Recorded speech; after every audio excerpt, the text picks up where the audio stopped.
Hello दोस्तों, स्वागत है आप सभी का हमारे इस चैनल पर। तो दोस्तों, आज की इस वीडियो में हम लोग पढ़ेंगे चीन का औद्योगिक प्रदेश। जी हाँ दोस्तों, ये क्वेश्चन कई बार यूनिवर्सिटी एग्ज़ाम में पूछा गया है। 200 शब्दों में पूछ लिया जाता है, 50 शब्दों में भी पूछ लिया जाता है कि जो चीन के औद्योगिक प्रदेश है उनका बस नाम लिख दीजिए। तो 50 शब्दों में आपसे 2 नंबर में पूछ सकता है, या 200 शब्दों में आपसे पूछ सकता है, या फिर कभी कभी मैंने देखा है 500 शब्दों में आ जाता है क्वेश्चन।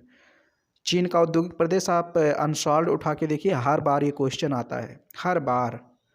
चीन का औद्योगिक प्रदेश, जापान का औद्योगिक प्रदेश। तो जापान का भूगोल मैंने पूरा पढ़ा दिया, उसमें औद्योगिक प्रदेश भी पढ़ाया है।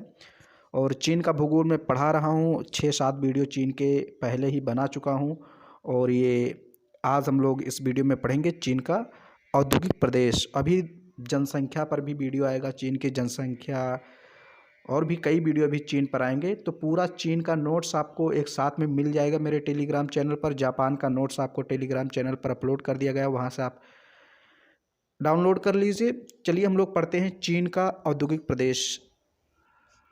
चीन के औद्योगिक प्रदेश बहुत ही इम्पोर्टेंट क्वेश्चन, कई बार एग्ज़ाम्स में पूछा गया है। और मैं जितने भी क्वेश्चन करा रहा हूँ वो एग्ज़ाम्स में लगभग हर वर्ष पूछे ही जाते हैं। तो सारे क्वेश्चन अनसॉल्व्ड से मैंने लिया है। 2-2 नंबर वाला भी क्वेश्चन मैं बाद में कराऊंगा। पहले मैं 200 शब्दों वाला और जो 500 शब्दों में क्वेश्चन आते हैं उनको करा रहा हूँ। तो चीन के औद्योगिक प्रदेश, चलिए मैं आपको पढ़ा रहा हूँ। देखिए, जहाँ पर मैप की ज़रूरत पड़ेगी मैं मैप लगा दूंगा। हालांकि मैप मेरे पास है नहीं, मैंने खुद उसको पेंसिल से ड्रॉ किया है चीन का मैप। वहाँ पर मैंने दिखाया है कि कौन कौन से औद्योगिक प्रदेश कहाँ हैं। तो ज़्यादा आपको रंगीन मैप तो नहीं मिलेगा, लेकिन मैंने आपको समझाने के लिए ड्रॉ कर दिया है। तो 1949 ईस्वी के पहले चीन को कृषि प्रधान देश माना जाता था। लेकिन 1949 में जब चीन में कम्युनिस्ट सरकार बनी तो यहाँ उद्योगों का विकास प्रारंभ हुआ। फलतः कुछ स्थानों पर बहुत सारे उद्योग विकसित हो गए। चीन को प्रमुख 3 औद्योगिक प्रदेशों में और 2 गौड़ औद्योगिक प्रदेशों में बांटा गया है। ओके, तो पहले मैं आपको थोड़ा समझा देता हूँ। देखिए, 1949 ईस्वी के पहले की अगर हम बात करें तो चीन में उद्योगों का विकास बिल्कुल भी नहीं हुआ था। कोई भी उद्योग, मतलब एक आध उद्योग लगे थे, लेकिन विकास नहीं हुआ था। बृहद पैमाने पर चीन में उद्योग नहीं लगे थे 1949 के पहले। उस समय चीन को कृषि प्रधान देश कहा जाता था। वहाँ पर कृषि बृहद पैमाने पर की जाती थी, कृषि पर ही पूरा अर्थव्यवस्था चीन की निर्भर होती थी। तो उस समय चीन को कृषि प्रधान देश माना जाता था कि यहाँ पर कृषि की ही प्रधानता है। लेकिन जब 1949 ईस्वी में चीन में साम्यवादी सरकार बनती है, यानी कम्युनिस्ट सरकार बनती है, तो वहाँ पर वो सरकार उद्योगों का विकास करती है। ओके, उद्योगों को लगाती है। जहाँ जहाँ जिन जिन प्रदेशों में अनुकूल दशाएँ थीं उद्योगों को लगाने की, वहाँ वहाँ उद्योगों का विकास होता है और चीन औद्योगिक प्रधान देश बन जाता है। तो अब वहाँ पर चीन में 3 प्रमुख औद्योगिक प्रदेश हैं, 3 प्रमुख हैं और 2 गौड़ हैं, मतलब 2 छोटे छोटे औद्योगिक प्रदेश हैं। कुल मिलाकर वहाँ पर अगर हम देखें तो 5 औद्योगिक प्रदेश हैं, 5। ओके, तो यहाँ पर हम देख लेते हैं एक-एक करके। पहला जो औद्योगिक प्रदेश है वो है उत्तर पूर्वी औद्योगिक प्रदेश, दूसरा है उत्तरी औद्योगिक प्रदेश, तीसरा है संघाई वुहान औद्योगिक प्रदेश। ये तीनों प्रमुख औद्योगिक प्रदेश हैं। उत्तर पूर्वी औद्योगिक प्रदेश अभी मैं डिटेल में पढ़ाऊंगा, उत्तरी औद्योगिक प्रदेश और संघाई वुहान औद्योगिक प्रदेश। चौथा है कैंटन औद्योगिक प्रदेश, पांचवा है हांगकांग औद्योगिक प्रदेश।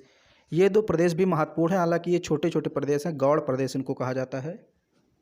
अब यहाँ पर थोड़ा सा पहले आप मैप देख लीजिए, फिर मैं आपको पढ़ाता हूँ एक एक को डिटेल में। देखिए, ये जो है ये वाला प्रदेश, ये वाला जिलिन और लियोनिंग जहाँ पर मैंने लिखा है ये, तो ये पूरा का पूरा प्रदेश आपका है उत्तरी पूर्वी औद्योगिक प्रदेश। ओके, क्या है? उत्तरी पूर्वी औद्योगिक प्रदेश। और फिर ये वाला जो प्रदेश है जो त्रिभुजाकार है, लगभग इस टाइप का है त्रिभुजाकार, इसको बोलते हैं उत्तरी प्रदेश, उत्तरी औद्योगिक प्रदेश। तो ये उत्तरी औद्योगिक प्रदेश, ये उत्तरी पूर्वी औद्योगिक प्रदेश। और ये वाला जो है इसको बोलते हैं शंघाई और वुहान औद्योगिक प्रदेश। देखिए यहाँ पर शंघाई भी लिखा हुआ है ये, तो शंघाई और वुहान औद्योगिक प्रदेश। फिर यहाँ पर नीचे छोटे छोटे प्रदेश आपस में मिले हुए हैं, जिसमें आपका कैंटन औद्योगिक प्रदेश, शंघाई और हांगकांग, ये सारे प्रदेश यहाँ पर हैं। तो मेनली आपके 3 प्रदेश हैं। पहला है उत्तरी पूर्वी औद्योगिक प्रदेश, दूसरा उत्तरी औद्योगिक प्रदेश, तीसरा है शंघाई और वुहान औद्योगिक प्रदेश। और ये छोटे छोटे हैं, इनको आपको नहीं उतना ध्यान देना है। तो मैंने आपको थोड़ा सा मानचित्र में दिखाया, थोड़ा सा उसका मैप मैंने बनाया था, जितना भी जैसे मुझसे बन पड़ा। अब यहाँ हम लोग एक एक को डिटेल में पढ़ेंगे। तो सबसे पहला जो है, सबसे प्रमुख है, वो है हमारा उत्तरी पूर्वी औद्योगिक प्रदेश। यह चीन का सबसे बड़ा तथा सबसे पुराना औद्योगिक प्रदेश है। इस प्रदेश का औद्योगिकरण 1937 में प्रारंभ हुआ था। यह क्षेत्र उत्तरी पूर्वी तट से मंचूरिया तक विस्तृत है। मैंने आपको मैप में दिखाया ही। उत्तर पूर्वी औद्योगिक प्रदेश कहाँ से कहाँ तक विस्तृत है? उत्तरी पूर्वी तट से मंचूरिया तक। ओके, इस क्षेत्र में लौह इस्पात, अब ये कारखानों का नाम बता रहा है कि कौन कौन से कारखाने वहाँ पर लगे हैं। तो यहाँ पर लौह इस्पात, इस्पात का pipe, motor car, rolling mill, अलौह धातु उद्योग, रसायन, चीनी, कागज़, सीमेंट, भारी मशीन इत्यादि के कारखाने लगे हुए हैं। ओके, स्थानीय स्रोतों से कच्चा माल और उद्योग के लिए ऊर्जा मिल जाती है, यानी आसपास में ही खनिज पदार्थ पाए जाते हैं, तो वहाँ से कच्चा माल मिल जाता है, ऊर्जा भी मिल जाती है। फैक्ट्रियों को चलाने के लिए ऊर्जा की, ईंधन की ज़रूरत पड़ती है, वो भी स्थानीय स्रोतों से मिल जाती है। चीन का सबसे बड़ा पन बिजली उत्पादक केंद्र फेंगमेन, कौन सा बिजली उत्पादक केंद्र है? उसका नाम है फेंगमेन पन बिजली केंद्र, यहीं पर स्थित है। चीन के कुल उत्पादन का 38% भाग इसी प्रदेश से प्राप्त होता है। मतलब चीन में जितना सामान बनता है, जितना उत्पादन होता है, उसका 38% भाग उत्तरी पूर्वी औद्योगिक प्रदेश से प्राप्त होता है। अब प्रमुख केंद्र कौन कौन से हैं? प्रमुख उत्पादक केंद्र यानी शहर कौन कौन से हैं? अनशान, तेलियान, लूटा, पुलारकी व पेनकी, ये प्रमुख वहाँ केंद्र हैं। जैसे अपने यहाँ झारखंड में कई प्रकार के खाने हैं और औद्योगिक क्षेत्र हैं, ऐसे चीन में भी ये वहाँ के क्षेत्रों के नाम हैं। यहाँ पर ये उत्तरी पूर्वी औद्योगिक प्रदेश विकसित हुआ। ओके, कुछ क्षेत्रों का नाम है अनशान, तेलियान, लूटा, पुलारकी, पेनकी। फिर यहाँ पर हमारा दूसरा है उत्तरी औद्योगिक प्रदेश। उत्तरी औद्योगिक प्रदेश यहाँ पर थोड़ा सा गलत लिखा, उत्तरी पूर्वी नहीं होगा, उत्तरी पूर्वी तो मैंने आपको पहला वाला पढ़ाया ही। ये है उत्तरी औद्योगिक प्रदेश। ओके, यह औद्योगिक प्रदेश चीन के विस्तृत समतल भूमि पर पीली नदी के, पीत नदी मैंने आपको पढ़ाया था, जब अपवाह तंत्र पढ़ाया था तो उसमें मैंने पढ़ाया था, पीली नदी के डेल्टाई भाग में विस्तृत है। तो ये क्षेत्र कहाँ है? समतल भूमि पर पीली नदी के डेल्टाई भाग में स्थित है और इसका आकार त्रिभुजाकार है। मैंने अभी आपको त्रिभुजाकार बताया भी था, जब मैप में मैं आपको बता रहा था, मैप में जो मैंने ड्रॉ किया था उसमें मैंने बताया था त्रिभुजाकार कुछ इस प्रकार विकसित हुआ है। ओके, तो ये जो उत्तरी औद्योगिक प्रदेश है त्रिभुजाकार है। बीजिंग, टिएनसिन, सिंगटाओ इसके त्रिभुज के शीर्ष है।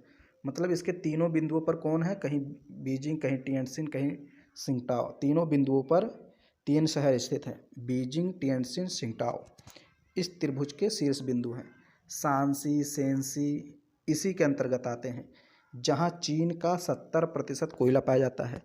तो शांसी और शेंसी जो प्रदेश हैं, ये मैंने आपको पढ़ाया था, जब राजनीतिक प्रदेश जब पढ़ाया था चाइना का, उस समय मैंने आपको बताया था। शांसी और शेंसी उत्तरी औद्योगिक प्रदेश के अंतर्गत ही आते हैं। पूर्वी काट देता हूँ, तो उत्तरी औद्योगिक प्रदेश के अंतर्गत शांसी और शेंसी क्षेत्र आते हैं और यहाँ पर 70% कोयला पाया जाता है चीन का। कोयले की अधिकता के कारण यहाँ ताप विद्युत का उत्पादन बहुत अधिक होता है। इसके अतिरिक्त लौह इस्पात, सूती वस्त्र, इंजीनियरिंग उद्योग, रसायन उद्योग, धान कूटने का उद्योग आदि इस प्रदेश के प्रमुख उद्योग हैं। तो ये उद्योगों का यहाँ पर बता दिया गया कि कौन कौन से कारखाने, कौन कौन से उद्योग हैं। सूती वस्त्र का प्रधान क्षेत्र टिएनसिन व सिंगटाओ है। मतलब सबसे ज़्यादा सूती वस्त्र टिएनसिन और सिंगटाओ में बनते हैं। फिर है चीन के इस औद्योगिक प्रदेश में चीन का 22% औद्योगिक उत्पादन होता है और जो पहला मैंने बताया था उसमें 38% और यहाँ पर 22%। प्रमुख औद्योगिक केंद्र बीजिंग, टिएनसिन, शिनान, सिंगटाओ, चेंगचाओ ये सब प्रदेश के नाम हैं। तो ये प्रमुख केंद्र है वहाँ पर। ओके, उत्तरी पूर्वी औद्योगिक प्रदेश आपने जान लिया। फिर तीसरा है आपका शंघाई वुहान औद्योगिक प्रदेश। ओके, शंघाई वुहान प्रदेश नहीं, यहाँ पर औद्योगिक प्रदेश होगा, टाइपिंग में मिस्टेक हो जाती है। तो शंघाई वुहान औद्योगिक प्रदेश, यह औद्योगिक प्रदेश यांगटीसी नदी मैंने पढ़ाया था, जब आपको नदी प्रणाली अपवाह तंत्र पढ़ाया था नदियों के बारे में, तो मैंने बताया था वहाँ पर यांगटीसी नदी भी बहती है, तो उसी की घाटी में इसका विकास हुआ है। यानी ये जो क्षेत्र है शंघाई वुहान, ये यांगटीसी नदी की घाटी में विकसित हुआ है। इस प्रदेश को चीन के औद्योगिकरण का अग्रदूत कहा जाता है। ओके, चीन का जो औद्योगिकरण हुआ है उसका अग्रदूत शंघाई वुहान प्रदेश को ही कहा जाता है। क्यों? क्योंकि चीन के इसी प्रदेश में सर्वप्रथम लौह इस्पात के कारखाने यानी आधुनिक कारखाने एवं सूती वस्त्र कारखाने की स्थापना की गई थी। सबसे पहले सूती वस्त्र कारखाना और लौह इस्पात कारखाना कहाँ लगाया गया था? शंघाई वुहान प्रदेश में, इसलिए इसको अग्रदूत कहा जाता है औद्योगिकरण का। यहाँ आसपास विभिन्न प्रकार के खनिज पदार्थ पाए जाते हैं जो कच्चे माल के रूप में उपयोग किए जाते हैं। यहाँ यांगटीसी नदी का पानी रोक कर बिजली बनाई जाती है। ओके, डैम बना करके बिजली बनाई जाती है जो ऊर्जा के रूप में उपयोग की जाती है।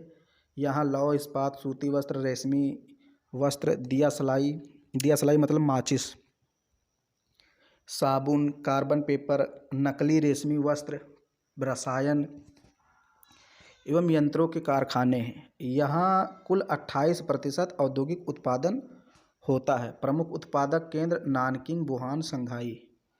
तो कुल उत्पादन का 28% उत्पादन यहाँ पर होता है और जो प्रमुख शहर हैं यहाँ के नानकिंग, वुहान, शंघाई हैं। फिर है चौथा, जो कि बहुत ज़्यादा इम्पोर्टेंट नहीं, थोड़ा सा मैंने लिखा है, कैंटन औद्योगिक प्रदेश। इसको देख लीजिए, थोड़ा सा इसमें है। यहाँ रेशमी, सूती वस्त्र, जूट, मिट्टी के बर्तन, कागज़ जैसे हल्के उद्योग स्थापित किए गए हैं। जलयान निर्माण भी यहाँ स्थापित किया गया है। फिर यहाँ पर एक और है आपका पांचवा औद्योगिक प्रदेश, हांगकांग औद्योगिक प्रदेश। तो यह कैंटन से लगभग 100 किलोमीटर दक्षिण पूर्व में है। ओके, कैंटन जो मैंने आपको पढ़ा है चौथा, उससे दक्षिण पूर्व में 100 किलोमीटर की दूरी पर है। यह पूर्वी एशिया का एक महत्वपूर्ण औद्योगिक प्रदेश बन गया है।